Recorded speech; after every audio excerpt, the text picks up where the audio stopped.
ચણિયા ચોળી બધું લેવું જ ક્યાં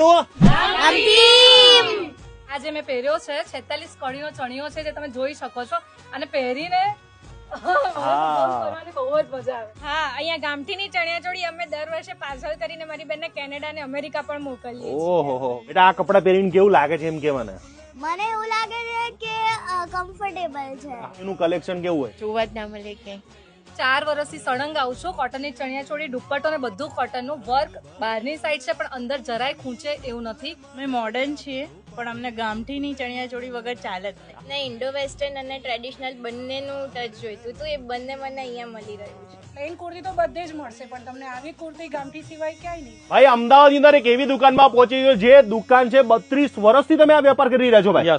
અને આજે હું તમને જે કલેક્શન બતાવું જેનું નામ છે કચ્છી કાપડા.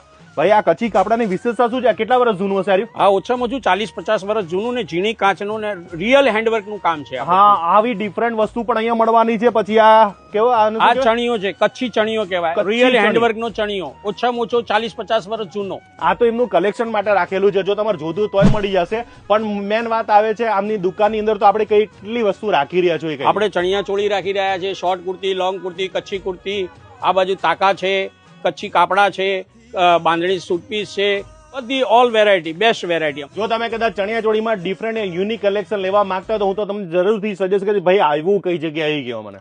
આ ગુરુકુળ પાસેથી સ્વામિનારાયણ મંદિર છે. ગુરુકુળ સ્વામિનારાયણ મંદિર થી આવો સ્ટર્લિંગ 4 રસ્તા અને સ્ટર્લિંગ 4 રસ્તા ઉપર લેફ્ટ સાઈડ ઉપર સૂર્યા કોમ્પ્લેક્સ ફર્સ્ટ ફ્લોર ઉપર ગામઠી એમ્પોરિયમ. અને બીજું ગામઠી ક્યાં આવ્યું છે? શિવરનની 4 રસ્તા તનિષ્કના શોરૂમ ની સામે. તો ભાઈ ખરીદી કરો. તમે કદાચ આઉટ ઓફ કન્ટ્રી રહેતા તો ખાલી મેસેજ કરજો, તમને ગામઠીનું કલેક્શન અદ્ભુત જોવા મળી જશે.